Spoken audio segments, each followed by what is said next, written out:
उनके मार्गदर्शन के लिए माननीय केंद्रीय गृह एवं सहकारिता मंत्री महोदय।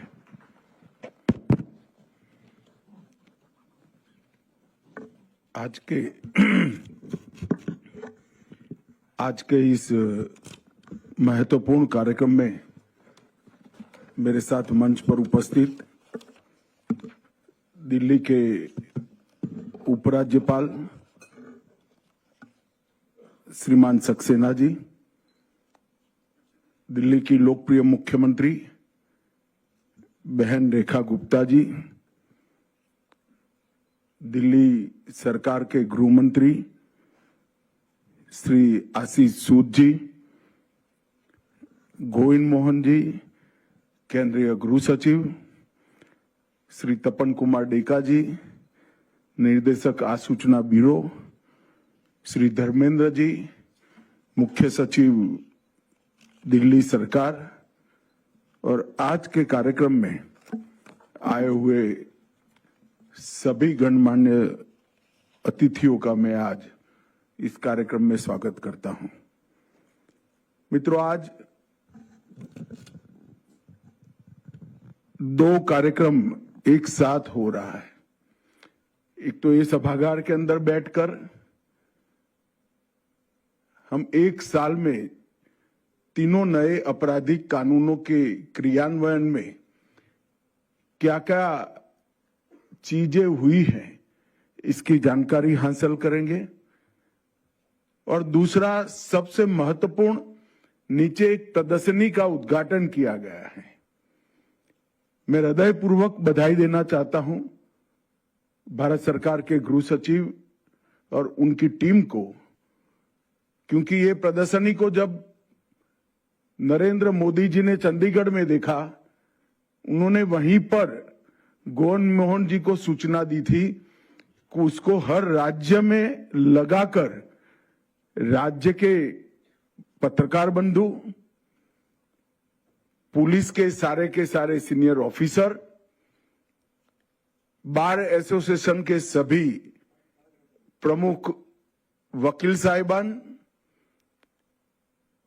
न्याय के काम में जुड़े हुए सभी जुडिशियल ऑफिसर और विशेषकर स्कूल और कॉलेज के बच्चे इसको बहुत डिटेल तरीके से देखें, इसकी व्यवस्था करनी चाहिए।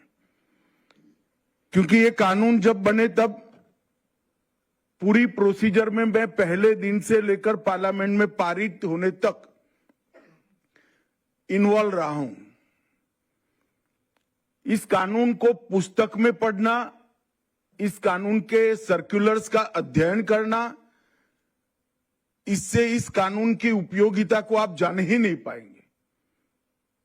मैंने भी जब चंडीगढ़ में पहली बार ये प्रदर्शनी को देखा, मुझे भी आश्चर्य हुआ कि जो मेहनत हुई है, जो परिणाम आने वाला है, समाज को, देश को और विशेषकर देश की संविधान की सबसे छोटी इकाई भारत के नागरिक को जो फायदा होने वाला है, इसका इतना अद्भुत वर्णन प्रैक्टिकली कोई कर नहीं सकता।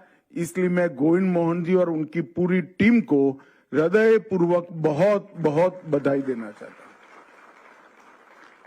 और मैं आग्रह करता हूं उपराज्यपाल महोदय और बहन रेखा गुप्ता से, दिल्ली सरकार की पूरी टीम से, कि आप भी दिल्ली में 6 तारीख तक ये प्रदर्शनी है, जरूरत पड़े अगर हॉल की सुविधा हो तो थोड़ा बढ़ाकर भी कम से कम किशोर और युवा इसको देख ले कि आने वाला भविष्य इनका कितना सुरक्षित हुआ है। दिल्ली के सभी पत्रकार बंधु देख ले, जिसे कहीं पर भी लिपापोती होती है तो जागरूकता से वो लिख सके। सीनियर पुलिस ऑफिसर भी इसको एक बार देख ले कि कितने चेक एंड बैलेंस है, जरा भी गोताही करी तो पकड़े जाएंगे। और सारे न्याय के काम के साथ जुड़े हुए वकील और जुडिशियल ऑफिसर को भी इसको देखे, इसकी चिंता करनी चाहिए। क्योंकि ये कानून एक प्रकार से आने वाले दिनों में हमारी क्रिमिनल जस्टिस सिस्टम को, आपराधिक न्याय प्रणाली को आमूलचूर रूप से बदलने वाला है। जब आमूलचूर रूप से इसमें परिवर्तन आने वाला है तो इसका मतलब क्या है? हमारी न्याय प्रणाली के सामने सबसे बड़ी दिक्कत थी कि न्याय मिलेगा इसको, किसी को कब मिलेगा इसका किसी को विश्वास ही नहीं था। और कई हिंदी फिल्मों में एक बड़ा तकिया कलाम हो गया था, तारीख पे तारीख, तारीख पे तारीख। मैं भारत के सभी नागरिकों को आज के कार्यक्रम के माध्यम से आश्वस्त करना चाहता हूं कि लगभग 3 साल लगेंगे पूर्ण इसका क्रियान्वयन होने में। Judiciary, jail, FSL, police, director prosecution और प्रोसिक्यूशन, ये पूरी प्रणाली को पूर्ण रूप से क्रियान्वय करने में ज्यादा से ज्यादा 3 साल लगेंगे। मगर इसके बाद में मैं विश्वास से कहता हूं कि किसी भी एफआईआर देश के किसी भी कोने में कर लीजिए, 3 साल में सुप्रीम कोर्ट तक आपको न्याय मिल जाएगा, ये सुनिश्चित कर लिया। अब कोई जादू की छड़ी तो है नहीं, ऐसा कैसे होगा? ऐसा इसलिए होगा कि इसमें पुलिस, प्रोसिक्यूशन और जुडिशरी, जो 3 महत्वपूर्ण अंग है नागरिक को न्याय दिलाने के, वो तीनों अंगों में कई जगह पे समय मर्यादा से उनको बांध लिया गया है। 90 दिन में जांच पूरी ही करना है, फिर चार्जशीट करने का समय तय है, फिर चार्ज फ्रेम करने का समय तय है, जजमेंट देने का भी समय तय है।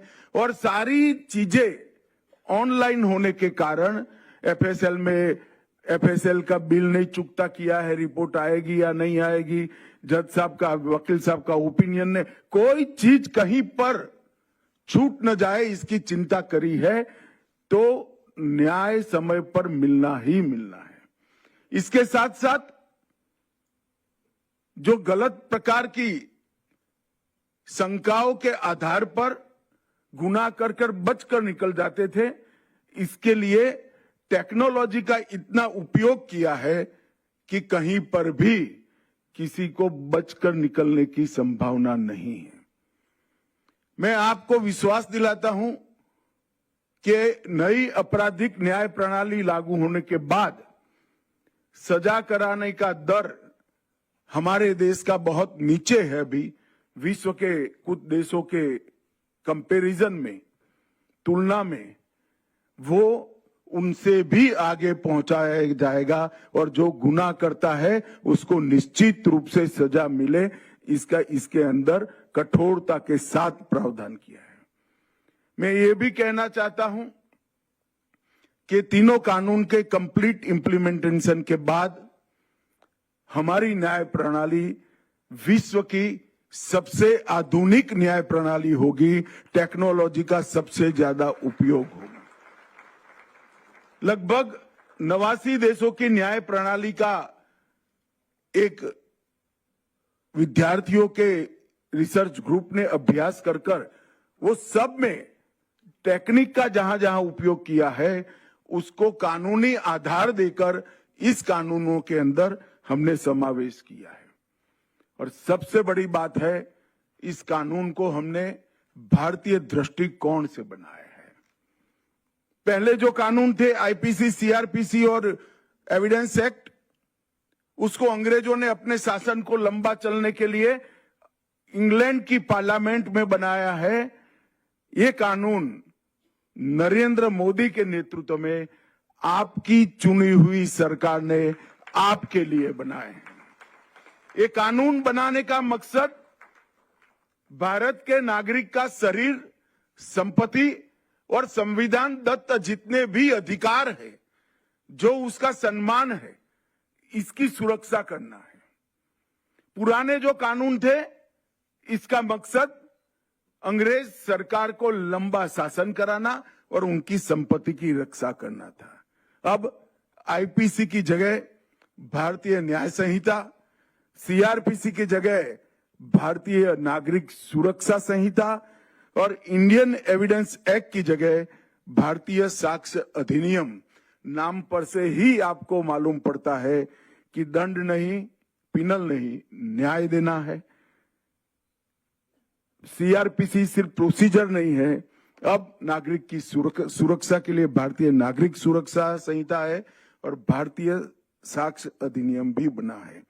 और मैं मानता हूं कि हमारी न्याय यात्रा का ये एक प्रकार से स्वर्णिम अवसर बनने वाला है। ये बदलाव अब कागजी नहीं रहा है। एक साल के अंदर कई सारे फॉलो अप के काम कर मैं आगे बताऊंगा, लाखों लोगों का ट्रेनिंग हुआ है। टेक्नोलॉजी पर भारत सरकार ने और राज्य सरकारों ने हजारों करोड़ रुपया खर्च करा है और अब इसके इम्प्लीमेंटेशन के एक स्टेज पर हम पहुंच चुके हैं जहां सफलता बहुत नजदीक है। आज यहां पर बीएनएस, बीएनएसएस और बीएसए के अधिनियमों पर एक हैंडबुक उसको लोकार्पण किया गया। मेरा आग्रह है बीपीआरएनडी से कि इसको हिंदी बहुत जल्दी से कर लिया जाए, देरी नहीं लगानी चाहिए और फिर भारत की सारी भाषाओं में भी इसका अनुवाद करा लेना चाहिए। ट्रेनिंग डायरेक्टरी और 50 सक्सेस स्टोरी को यहाँ पर एक पुस्तक में संकलित कर लिखा गया है। मित्रों, मैं तो नियमित रूप से चुने हुए गृह मंत्रियों से बात करता हूं। सक्सेस स्टोरियां अनेक हैं और छोटे छोटे केस से लेकर डबल मर्डर तक के केस के अंदर 3 माह के अंदर सजा देने का काम ये नए आपराधिक कानून और टेक्नोलॉजी के उपयोग से हो गया है, क्योंकि हमने 7 साल और इससे ज्यादा सजा वाले हर केस के अंदर एफएसएल को कंपलसरी कर दिया है। फीस का उपयोग भी अब बहुत अच्छे तरीके से होने लगा है। पॉस्को के केस में डीएनए का मिलान गुनाह करने वाले को किसी भी तरह से छूटने की रजा नहीं देता है और डिजिटल जब्ती के लिए भी और डिजिटल आरोप मतलब गुनाहों के लिए भी कई सारी टेक्नोलॉजी का उपयोग हमने किया है। सामाजिक, आर्थिक और राजनीतिक न्याय से युक्त न्याय संगत शासन का एक स्वर्णिम कालखंड अब आने वाले दिनों में मोदी जी के नेतृत्व में शुरू होने वाला है और हम सब के लिए ये बहुत सौभाग्य का विषय है। जैसा मैंने कहा, एक साल के अंदर एक प्रकार से 14,80,000 पुलिस कर्मियों की ट्रेनिंग हुई, 42,000 जेल के कर्मचारियों की ट्रेनिंग हुई है, 19,000 से ज्यादा न्यायिक अधिकारियों की ट्रेनिंग हुई है और 11,000 से ज्यादा पब्लिक प्रोसिक्यूटर्स की ट्रेनिंग हुई है। लगातार रिव्यू बैठकें हमने एक साल में की है। 100% 23 राज्य और केंद्र शासित प्रदेशों ने क्षमता निर्माण का काम 100% पूरा किया है और बाकी सारे राज्यों में 80% तक हुआ था। जब मैंने रिव्यू करा, शायद आज हो गया होगा। इसमें कई सारी अधिसूचनाएं न्यायालयों पर भी लंबित रहती है, फिर भी 11 राज्य और यूटी में ई साक्ष्य इसकी अधिसूचना पारित कर दी गई है। 11 राज्य और यूटी में ई समन इसकी भी अधिसूचना पारित की गई है। 6 राज्यों में न्याय श्रुति इसकी अधिसूचना पारित हो गई है और 12 राज्यों में सामुदायिक सेवा की अधिसूचना पारित कर दी गई है। एक प्रकार से इसको न्यायालय तक लॉजिकल एंड पर ले जाने का काम लगभग 60% समाप्त हुआ है और हमारा विभाग, गृह विभाग लगातार सुप्रीम कोर्ट के साथ संपर्क में है। इसका फॉलोअप डे टू डे चालू है। मुझे विश्वास है कुछ ही महीनों में हम इसमें 100% सिद्धि हासिल कर लेंगे। मित्रों, जब कानून का इम्प्लीमेंटेशन में सबसे महत्वपूर्ण चीज है कि तीनों कानून में बहुत परामर्श कर छोटे छोटे छिद्रों को भरने का काम किया है। मल्टी स्टेक होल्डर अप्रोच, इनके साथ चर्चा करने के अप्रोच से ढेर सारा काम किया है। गृह मंत्रालय में सिर्फ मेरे स्तर पर 160 बैठकें हुई है। कई बैठकें हमारे अधिकारियों ने मुझसे कई गुना ज्यादा बैठक इन्होंने की है। 2019 में ही हमने सभी राज्यपाल, मुख्यमंत्री, उपराज्यपाल, प्रशासक, मुख्य न्यायाधीश, बार काउंसिल और विधि विश्वविद्यालयों को सुझाव मांगे थे। 21 में सभी संसद सभ्यों के सुझाव मांगे गए और बीपीआरएनडी ने देश के सभी आईपीएस अफसरों से भी सुझाव मांगे हैं और हमने एक कमेटी गठित कर एक एक धारा को पढ़कर हमने आए हुए सभी सुझावों पर विचार किया है और एक कानूनों को अमली जामा पहनाने का काम किया है। ये 3 नए आपराधिक कानून अफोर्डेबल, एक्सेसिबल और अप्रोचेबल तो होंगे ही, इसके साथ प्रक्रियाओं को सरल, सुसंगत और पारदर्शी भी बनाएंगे। अब कोई ऐसा नहीं कह पाएगा थाने पर कि किसी का परिजन अगर थाने में है तो जाओ भाई परसों जांच करना, दिनों तक उसको पुलिस पकड़कर नहीं रख सकती। वहां पर एक ई रजिस्टर लगाना पड़ेगा जिस पर जितने लोग हिरासत में है उसकी लिस्ट होगी और 24 घंटे में उनको न्यायालय के सामने उपस्थित कर देना पड़ेगा। इसके अलावे नागरिक जो फरियाद करेगा उसको उसकी रिसीट भी मिल जाएगी। ई एफआईआर का भी प्रावधान किया है, 0 एफआईआर का भी प्रावधान किया है और 90 दिन में आपकी कंप्लेन का क्या हुआ इसका रिपोर्ट आपको व्हाट्सएप पर मिल जाए, इस प्रकार के हमने इसके अंदर प्रावधान किए हैं। मित्रों, इनके अंदर बच्चों और महिलाओं के अपराधों पर एक अलग अध्याय जोड़ा गया है। आतंकवाद की इतने वर्षों के बाद पहली बार व्याख्या की गई है। संगठित अपराध को भी व्याख्यायित कर कठोर दंड का प्रावधान किया है। 90 दिन में, जैसे मैंने कहा, आपके केस की मीमांसा आप तक पहुंचे, इसकी भी व्यवस्था की है। ई साक्ष्य पोर्टल और वीडियो कॉन्फ्रेंस, तलाशी और जब्ती की वीडियोग्राफी और पोस्टमार्टम रिपोर्ट से लेकर एफएसएल का रिपोर्ट ऑनलाइन, पुलिस, प्रोसिक्यूशन और न्यायालय ऑनलाइन एक ही समय पर मिल जाएगा। इससे बहुत अच्छी सरलता होगी। डायरेक्टर ऑफ प्रोसिक्यूशन का भी हमने नया प्रावधान किया है जिससे सजा कराने के दर में बड़ी वृद्धि हो पाए। मित्रों, मेरा आप इस सभागार में जितने भी लोग उपस्थित हैं सबसे आग्रह है कि इस प्रदर्शनी को न्याय के साथ जुड़े हुए सभी लोग देखें, इसकी चिंता करना चाहिए। और नरेंद्र भाई के नेतृत्व में हमारे प्रधानमंत्री जी के विजन जुड़े हुए 24,000 आतंकी गए कर एक ऐसा सॉफ्टवेयर बनाया जाए जो इस कर एक ऐसा सॉफ्टवेयर बनाया जाए जो ये सारी चीजों को एक डेटा दूसरे डेटा से बात करता हो और ये पुलिस थाने तक इसके विश्लेषण, इन्वेस्टिगेशन के लिए उपलब्ध हो। मित्रों, आने वाले दिनों में हमारी क्रिमिनल जस्टिस सिस्टम एक अलग एरा में पहुंचेगी और इससे निश्चित रूप से एफआईआर कर क्या फायदा, ये जो भाव खड़ा हुआ है, इसकी जगह एफआईआर करेंगे तो तुरंत न्याय मिलेगा, ऐसा विश्वास बनाने में हमें निश्चित रूप से सफलता मिलने वाली है। और ये पूरी प्रक्रिया अकेले पुलिस, देश भर की राज्यों की पुलिस और भारत सरकार का गृह मंत्रालय नहीं कर सकता। इसमें जब तक जनता को अपने अधिकारों की जानकारी नहीं मिलती है, जागरूकता नहीं आती है, तब तक तंत्र पर दबाव खड़ा नहीं हो।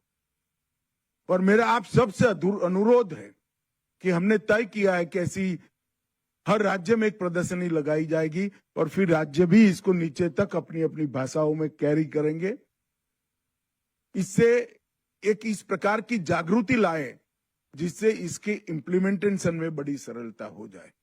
आने वाले दिनों में जब भी इसका कोई विश्लेषण रिसर्च करने वाली टीम करेगी, तब मैं मानता हूं कि ये आजादी के बाद का सबसे बड़ा रिफॉर्म माना जाएगा। इसमें मेरे मन में कोई संशय नहीं, क्योंकि हर व्यक्ति के अधिकार को जुड़ने वाली चीज, हर व्यक्ति को अपने अधिकार की रक्षा करने का जो इंस्ट्रूमेंट है, साधन है, वो क्रिमिनल जस्टिस सिस्टम है।